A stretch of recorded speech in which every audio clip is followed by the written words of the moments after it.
Merci de nous retrouver pour la suite de notre immersion cet après-midi au cœur de l'histoire, avec les combats contre l'oubli. Après Simone Veil, voici celui de Lili Léniel. Âgée aujourd'hui de 90 ans, elle se définit, je cite, comme une femme normale avec une vie pas très normale. Cette vie, c'est celle d'une petite fille juive de parents hongrois ayant immigré dans le nord de la France. Une famille qui sera déportée en 1943. Elle survivra et Lili choisira de se taire durant de longues années jusqu'au jour où elle entendra les propos d'un négationniste, un électrochoc qui l'a conduite à vouloir combattre ce poison dans les pas de Lili, document signé Vincent Fischmann, Vincent Barral, Marion Cantor et Vincent Rochefeuille.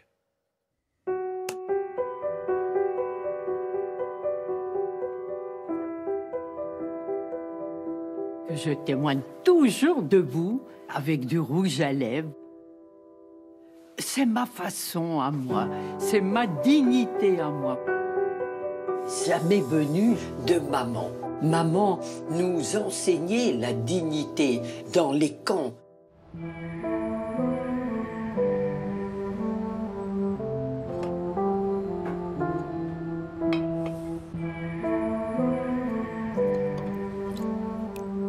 Chaque jour, maman tenait absolument à ce que nous fassions notre toilette. Elle nous disait, les enfants, l'on nous a tout pris, nous n'avons plus rien. Mais il ne faut pas courber la tête. Redressons-nous, soyons dignes. Vouloir à tout prix faire sa toilette dans un camp de concentration, c'est déjà un acte de résistance. Jamais je n'oublierai sa leçon de dignité.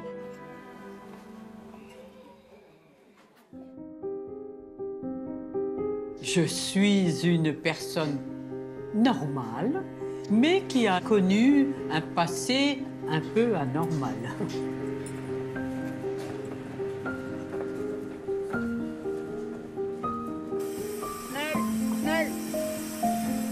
J'ai été déportée à 11 ans dans les camps de concentration avec mes 2 petits frères et mes parents.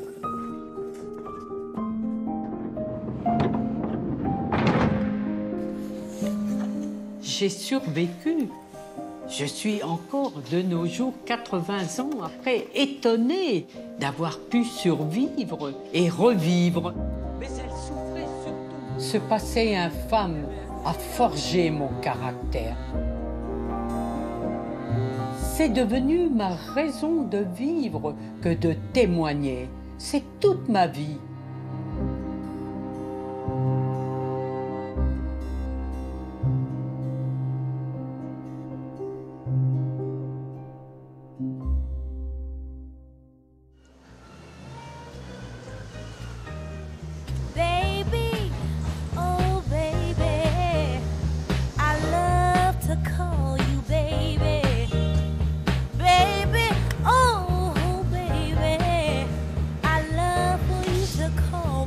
Bonjour Cathy. Bonjour Madame Léniel. Bonjour Cathy. Comment vous allez? Bon, un peu fatiguée, Ah vous oui. savez. Voilà. Merci Cathy. Allez. Voilà. Est-ce que vous croyez que ça a besoin de... C'est déjà bien court. Oui, hein, non, j'ai juste faire mon petit bord de ici. pour que ce soit net, quoi. Voilà. Propre. Oui, bah oui, hein, faut que ça soit le Voilà. top. Hein. Et oui.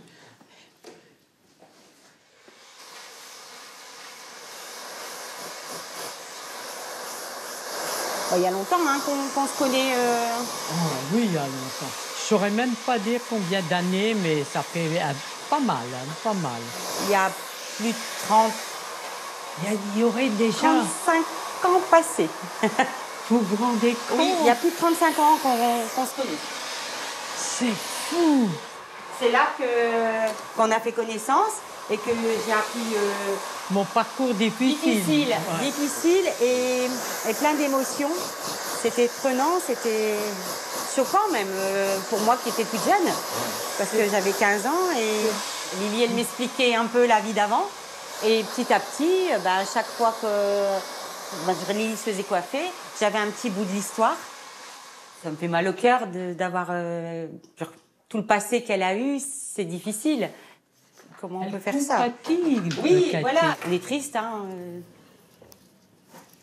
Vous avez tellement de volonté, de force de caractère que oui, bah oui, vous êtes encore là aujourd'hui. Et encore pour longtemps, j'espère. J'espère.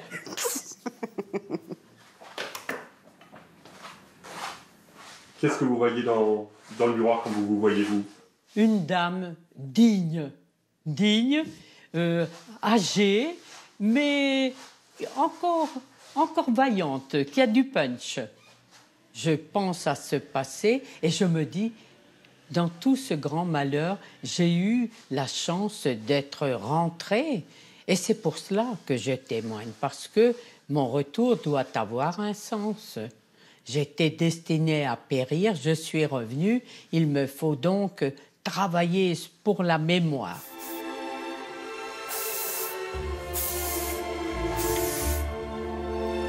Cathy me fait une tête classe. Ah, allez. Il faut.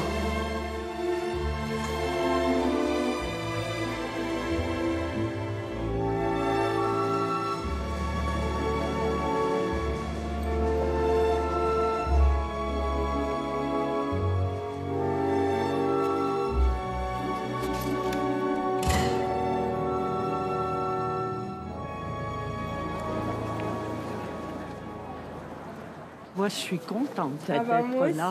aussi. Je vois des jolies couleurs. Tout de suite, j'aime ça. Non mais vous avez un emploi du temps chargé, mais je suis trop contente que vous ayez pu venir, vraiment. Ça va être bien. Bonjour. Bonjour. Ce sont des grands, hein? Oui, c'est les terminales. Ah, des terminales. Bonjour. Bonjour. Les événements actuels nous rappellent l'importance du devoir de mémoire. À ce titre, je ne sais pas si je me trompe, Madame Léniel, mais vous vous qualifiez de passeur de mémoire.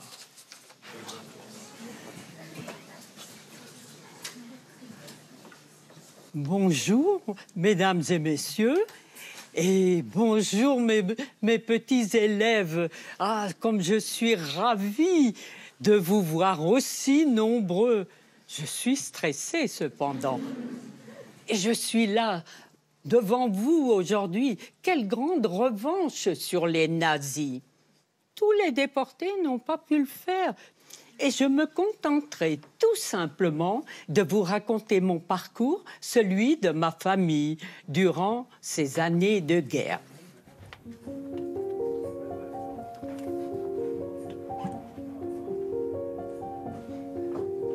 Il y avait papa, maman, 3 enfants.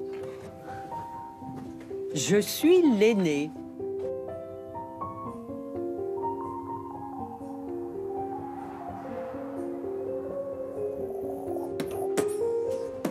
Mon frère Robert, et nous n'avons que 15 mois d'écart.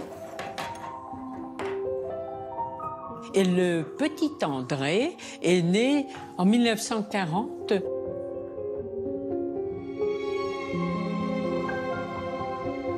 J'étais juive, mais pour moi, ça ne signifiait pas grand-chose. Hormis l'étoile qu'on devait porter à un certain moment, je ne me sentais pas différente des autres enfants.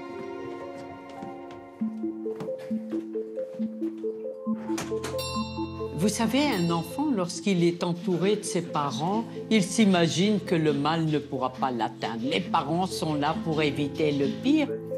Coraline? Une fois rentrée à la maison, le bonheur était là.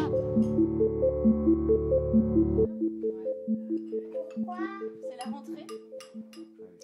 Nous habitions Roubaix à l'époque, près de Lille, tout au nord.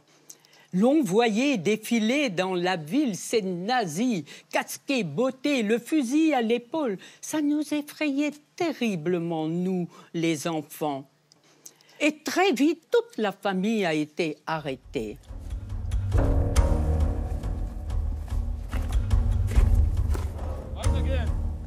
Lorsque le train s'est arrêté, nous étions arrivés dans le grand camp de concentration pour femmes, Ravensbrück. Weiter! Weiter! Schnell! Schnell! Vous savez, les enfants, à partir de ce moment-là, nous n'étions plus personne. Nous n'avions plus de nom, plus d'état civil. Lorsqu'on s'adressait à nous, c'était uniquement par l'intermédiaire du matricule. Je n'étais plus que le 25.612. Le 25 612. Ce matricule, il fallait le connaître par cœur. Parce que si l'on ne répondait pas à l'appel du nazi, l'on recevait des coups de fouet. On avait tout intérêt à retenir son matricule.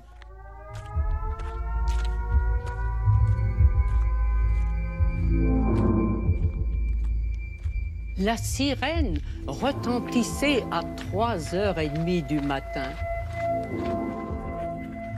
Tout le monde se précipitait à l'appel. 24 180. Jawohl.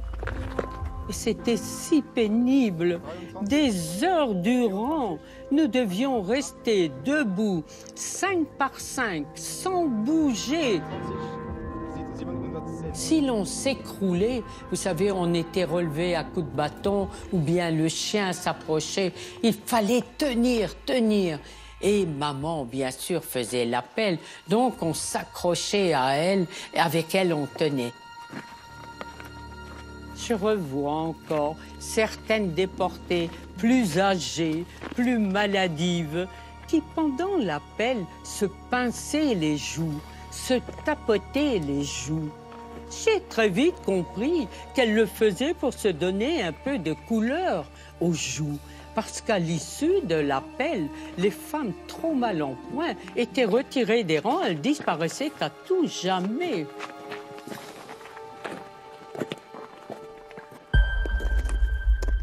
On vivait dans une peur constante pendant 2 ans.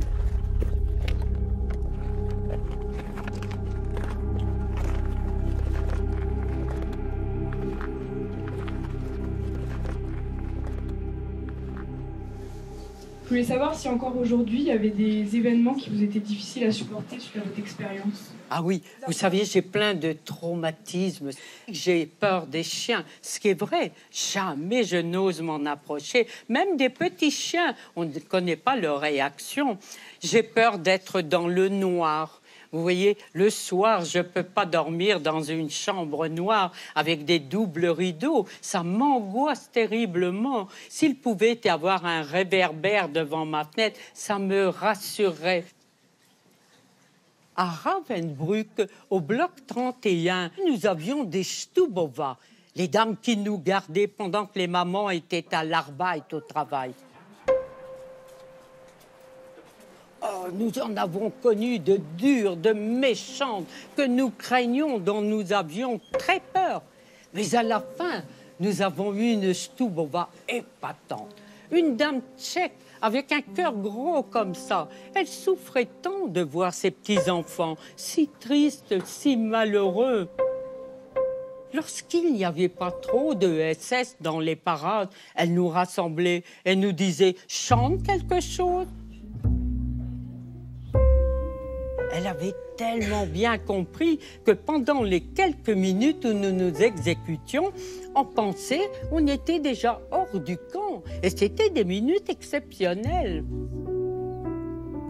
Et vous voyez, plus de 77 ans après, je me souviens encore de certains de ces petits chants, en langues étrangères, bien entendu.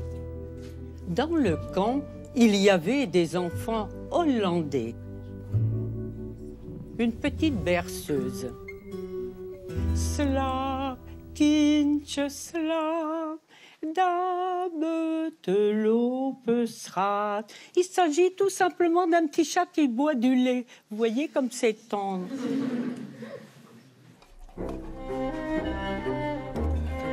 C'est fou ce que l'on a souffert de la faim dans les camps de concentration. Les déportés affectés à la tâche allaient chercher d'énormes bidons dans lesquels il y avait un peu de rutabaga dans le fond. Le rutabaga est un légume assez insipide et qui avait grande importance à nos yeux. Mais il y avait surtout beaucoup d'eau dans ces bidons. Au moment de la distribution, nous nous bagarrions pour être servis les derniers. Les premiers n'avaient que de l'eau.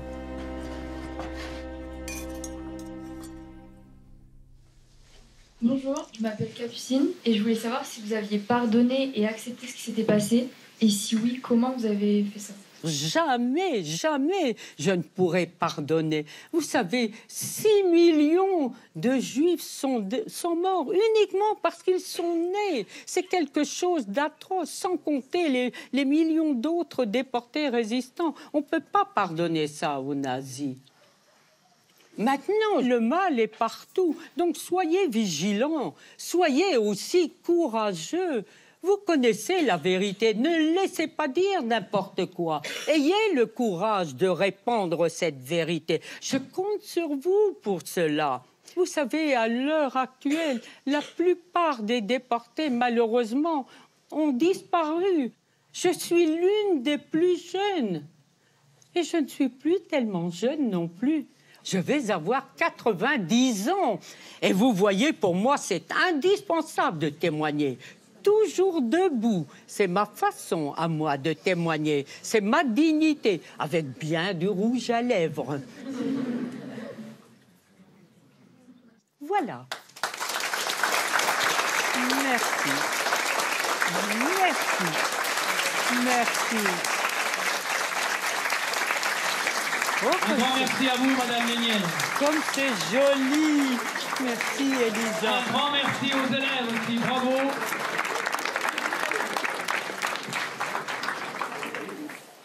Merci les enfants, je vous adore. Un jour, il y aura la paix. Et comme je serai heureuse de là-haut et de voir tout cela. Voilà, je vous souhaite bien du bonheur à chacun. Je vous souhaite une belle vie, les enfants. Et je vous embrasse tous. J'ai envie de vous embrasser tous. Ma fille me dit, fais attention, il y a encore Covid. Alors, parce qu'elle sait que j'adore embrasser. Mais il faut être raisonnable. Mes petits élèves adorables, mes petits élèves adorables. En tout cas, merci beaucoup. Parce que vous êtes la seule personne que j'ai jamais rencontrée qui nous a toujours encouragés et dit vous pouvez avoir la paix, vous pouvez y arriver. Vous êtes la seule personne. Mais ce ne sont pas des paroles en l'air, j'y crois sincèrement. Moi, je vous enverrai une lettre, madame. Oh, que je serais contente.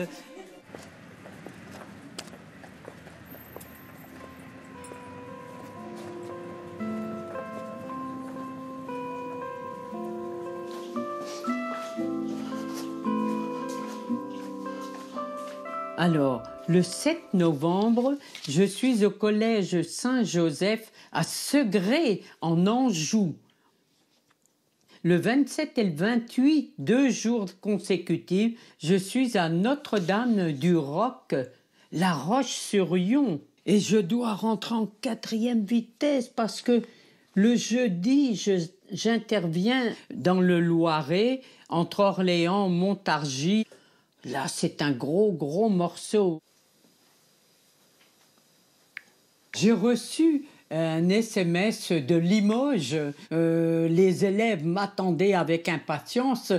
Alors, je réponds, j'adore agrémenter mes SMS soit d'un petit gif où il y a aussi ces petites choses que j'aime beaucoup, l'emoji, les autocollants. Je cherche des choses originales et ça montre en même temps que j'essaie de ne pas être à la traîne, d'être comme les jeunes. Donc, je fais le petit bonhomme, les yeux sont remplacés par 2 étoiles. Et j'ajoute souvent un cœur, un beau cœur rouge, prouvant que je les aime, que le cœur entre nous fonctionne bien. Vous savez, je ne peux pas vieillir trop vite parce que je suis constamment entourée que de jeunes. Moi, je veux rester debout jusqu'au bout et si possible, mourir sur scène, ce serait merveilleux.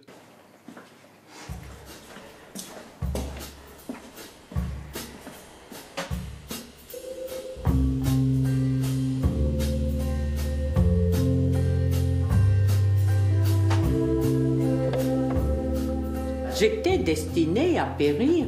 Maintenant que contre toute attente j'ai survécu, ça a un sens. Et pour moi, la vie a plus d'importance encore qu'auparavant.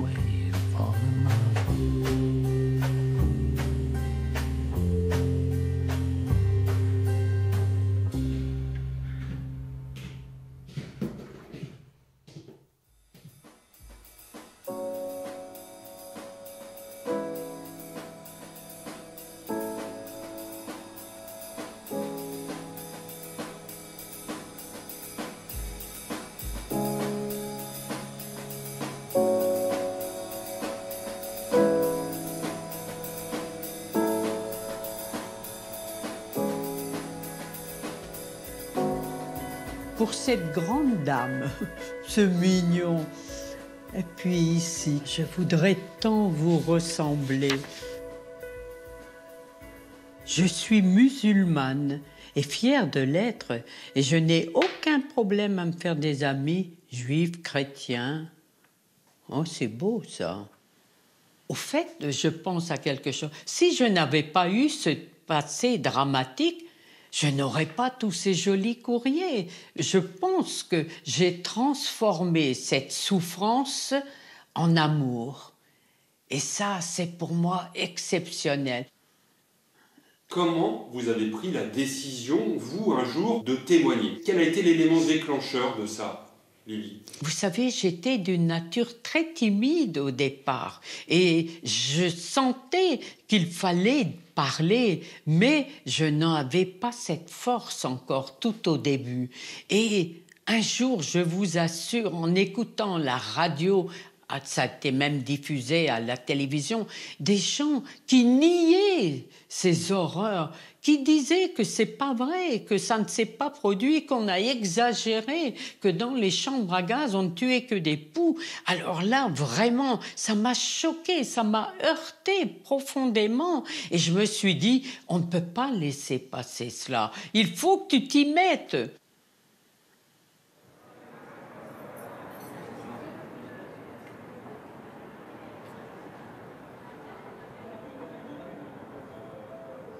Voilà. Alors, je vais prendre ça.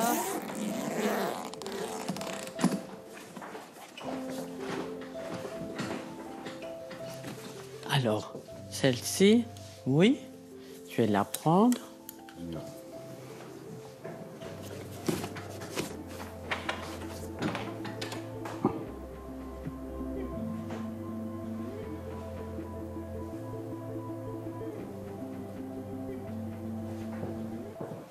Plutôt celle-ci, vous voyez.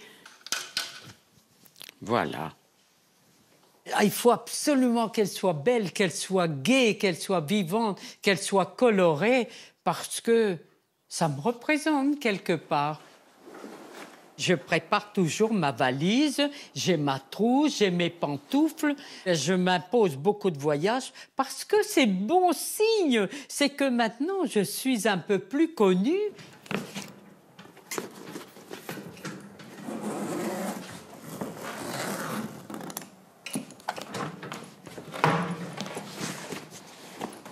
Oui, c'est bon.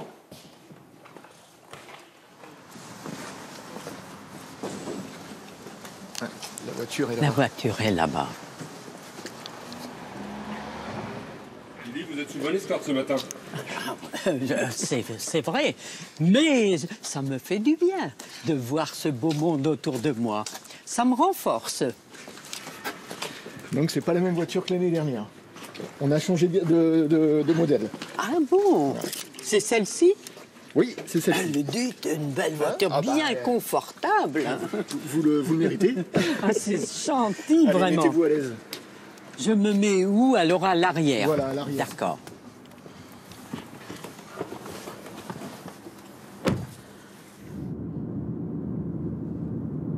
J'ai découvert Lily en 2021.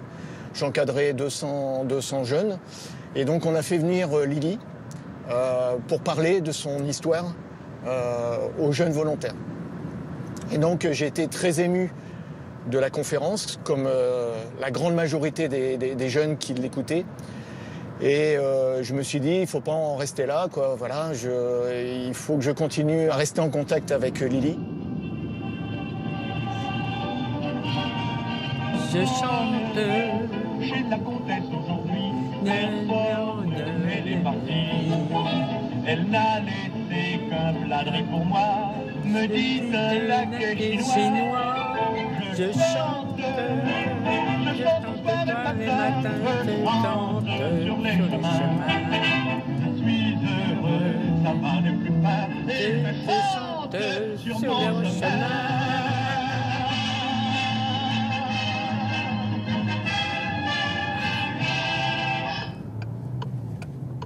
Et là, on prend l'autoroute de Paris. Voilà, c'est ça. Ah oui, donc à gauche, hein, après, le deuxième feu. Hein. Et là, ce sera à gauche. Hein. À gauche, là? Oui. Ouais. Et là, ce sera tout droit. Super. Et vous pourriez faire la voie du GPS. Pour moi, Lily, c'est une messagère. Elle a voué sa vie à raconter son histoire et à transmettre un message. Je vois en elle le symbole du courage, de l'humanité. Lily, c'est une dernière rescapée qui peut en parler, qui peut parler vrai, qu'on ne peut pas contredire. C'est un trésor qu'il faut protéger. C'est beau d'entendre cela. Et je suis si fière d'être parmi vous aujourd'hui. Ce sera un grand moment. Ouais. Pour moi, le but, vous voyez, c'est que ces jeunes prennent la relève. Et le sens, eh bien, c'est pour que plus jamais de telles horreurs ne puissent se reproduire. Donc, il faut en parler constamment. Je me dis que si les jeunes, surtout, ne sont pas avertis, ils n'y prendront garde et ça peut revenir, c'est certain. Un peu de stress. Ah, toujours. Le stress est toujours présent. Là, vous allez avoir près de 600 personnes. Hein. Tant que cela, c'est impressionnant quand même. Ouais. C'est la plus grande salle de Soissons. Il y a tous les chanteurs qui viennent. Voilà, Marc Lavoine. Éric, ne me mettez pas plus de pression encore.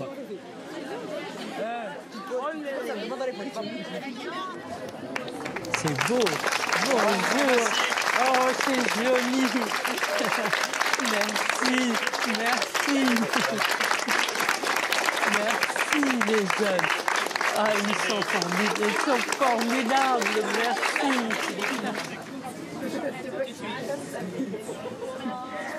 C'est merveilleux. C'est merveilleux, mais impressionnant. Hein.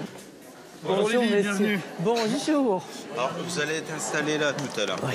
Je vais déposer. Déjà, on m'a remis du courrier, vous voyez. Merci. Ah, quelle salle énorme. Tout va être rempli, ça va être très joli. Ça n'a pas l'air de vous impressionner. Ah, un peu quand même. Hein. Je ne le montre pas, mais intérieurement, le cœur bat fort. Hein.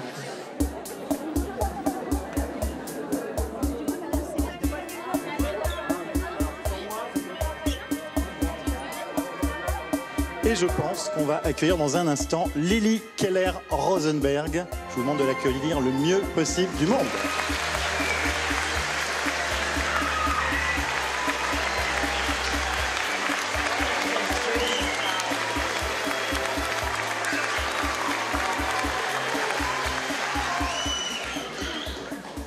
Je suis heureuse d'être aujourd'hui parmi vous, impressionnée, mais très heureuse, très contente. Quel plaisir de vous voir aussi nombreux. Et les enfants, ce dont je vais vous parler aujourd'hui, vous en connaissez tous le thème. Bien entendu, c'est dans vos programmes d'histoire. Mais entendre une personne qui a vécu cette période vous apportera un petit plus. À Ravensbrück, il y avait 32 blocs. Chaque jour, maman était réquisitionnée pour l'Arbeit. Arbeit signifie travail. Toutes ces pauvres déportés étaient de la main-d'œuvre gratuite pour les nazis. Maman était une femme petite, menue. Elle souffrait beaucoup physiquement, mais elle souffrait surtout moralement. Parce que les nazis, au gré de leur fantaisie, retiraient parfois un enfant dans un bloc ou dans un autre, cet enfant également disparaissait à tout jamais. Chaque soir, en rentrant de l'Arbeit, maman se demandait avec angoisse, « Vais-je retrouver mes petits-enfants » C'était impensable pour maman de rentrer sans l'un de nous trois.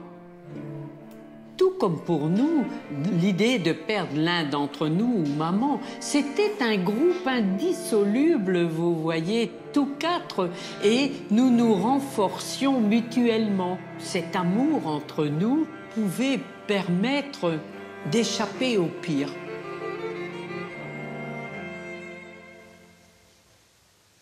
Quant à nous, les enfants, nous ne pouvions pas travailler. Nous étions trop faibles, trop chétifs. Nous étions des bouches inutiles. Les journées sans maman étaient interminables. Nous avions peur de tout. Nous n'osions bouger. Nous restions enfermés dans nos blocs. Et nous ne jouions plus, nous n'étions plus des enfants comme les autres. C'est fou ce que l'on a souffert de la faim, souffert également du froid intense, mais souffert surtout de la peur. Nous, les enfants, pendant 2 années, nous n'avons vécu que comme des ombres. Début février 1945, on rassembla quelques blocs sur la place du camp. Nous devions partir.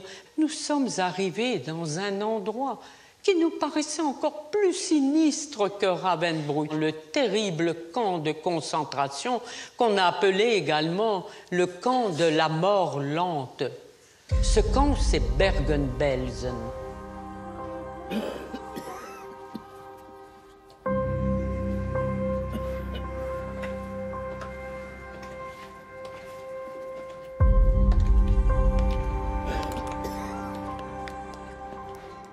Au bout de quelque temps, nous constations que décidément maman était étrange. Elle gisait sur le sol à côté de nous.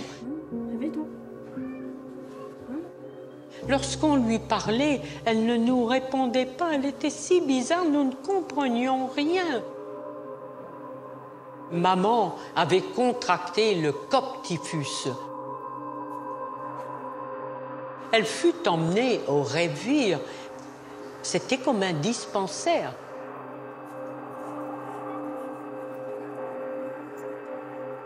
Je vous assure qu'à ce moment-là, on souhaitait mourir. On se disait la mort est préférable à cette vie de bête qu'on nous faisait mener. Ma question, je voulais savoir, est-ce qu'il y avait des chambres à gaz? Est-ce que j'ai... Là où tu étais, est-ce qu'il y avait des chambres à gaz? Je ne sais. Est-ce que C'est avait... fou, vous voyez les enfants, je veux paraître toujours jeune, je mets du rouge à lèvres, bien, et puis, mais j'entends mal, c'est dû à l'âge, les enfants. La question de ce jeune homme, c'est est-ce qu'il y avait des chambres à gaz dans les camps de concentration où tu as été? Bien entendu. Mais à Ravensbrück aussi, il y en avait qui se sont installés plus tardivement, mais il y en avait. Et à Bergen-Belsen, il y avait tant de monde que ça ne fonctionnait plus. Les morts, on les brûlait à ciel ouvert parce qu'il y en avait trop. Il fallait trouver un autre moyen pour les éliminer. Ah, c'était un camp épouvantable que Bergen-Belsen. Cependant, un jour, la porte de notre bloc s'est ouverte. Nous avons vu entrer des soldats. C'étaient des soldats anglais qui venaient de libérer le camp de Bergen-Belsen. Le 15 avril 1945.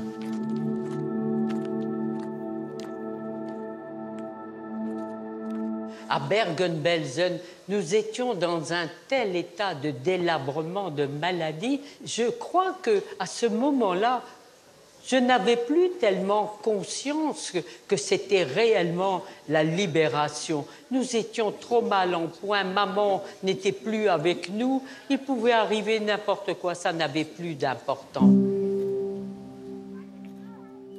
Les Anglais commencèrent le grand travail de rapatriement de ces déportés. Le jour du départ, Robert prenait son ballot de nourriture sur l'épaule.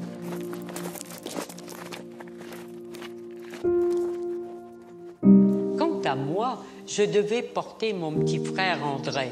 Il était dans un état épouvantable. Il ne savait plus marcher. Je devais le porter. La mort dans l'âme, il nous a bien fallu abandonner cette nourriture à laquelle on tenait tant. Et tant bien que mal, nous sommes arrivés à Paris, à l'hôtel Lutetia. Les familles étaient venues nombreuses avec la photo de leurs déportés.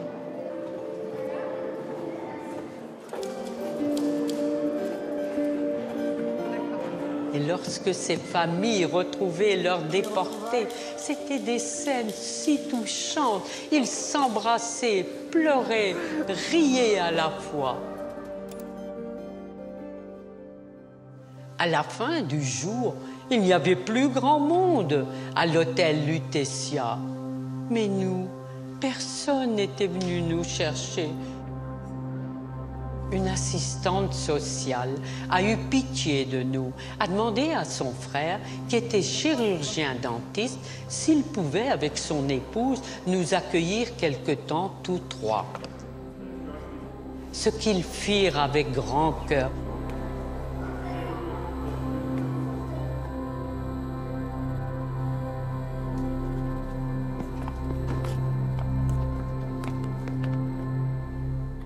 À quoi tu joues? Je joue à quelque chose. Un jour, la porte de notre chambre s'est ouverte. Vous ne devineriez jamais qui est entré. Eh bien, c'était maman. Maman qu'on n'attendait plus, qu'on n'espérait plus, qui était là devant nos yeux. Je suis tellement contente de vous voir. Tu m'as manqué. Mais la vie reprenait un sens, comme nous étions heureux.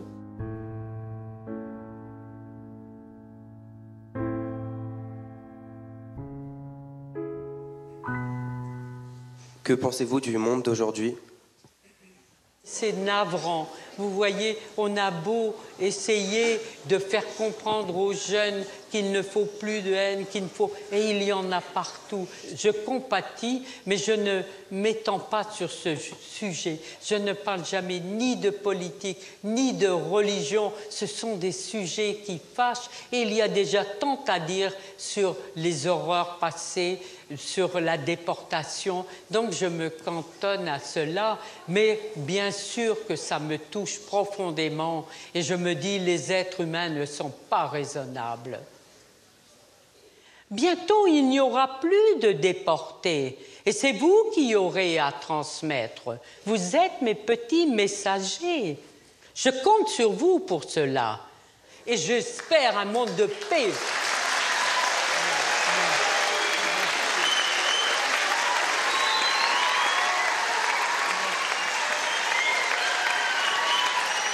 Oh, vraiment, je suis très touchée. C'est trop beau.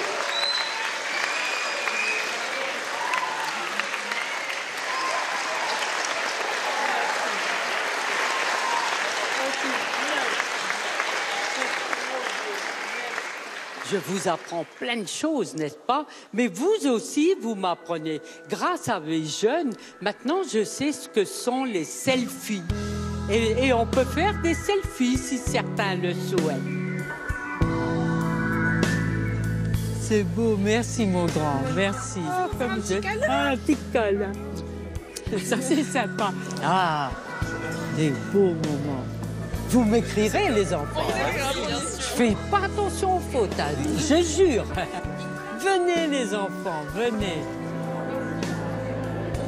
Merci à vous. Vous êtes vraiment une personne incroyable. Vous êtes vraiment très courageuse. Vous m'avez donné de l'émotion pendant ce spectacle. J'ai vraiment envie de vous faire un câlin tellement vous êtes courageuse. Ma petite, elle est mignonne. Alors, les enfants, vous n'oublierez pas, n'est-ce pas? Non. Quelle journée exceptionnelle, jamais j'oublierai.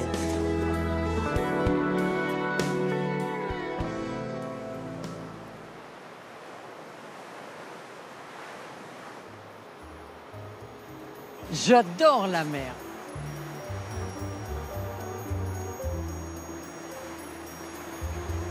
Pour moi, la chose importante, bien sûr, c'est qu'il n'y ait plus de guerre. Ça, c'est indispensable. Il faut éviter à toutes ces futures générations que des horreurs ne reviennent. Je suis peut-être utopiste aux yeux de certains. Vous savez, moi, j'y vais de tout mon cœur, de toute ma force. Si il est possible d'avoir cette foi, d'autres peuvent l'avoir. Et donc, si nous sommes un très grand nombre, on peut changer le monde.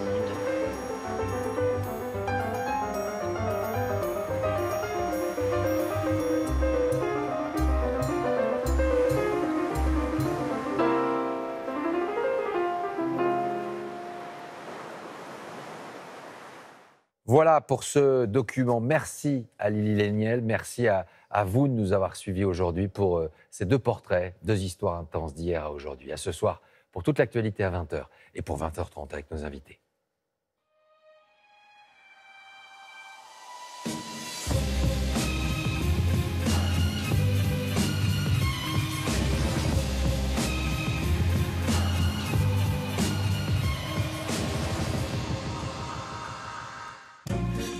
Julien, qu'est-ce qui se passe ?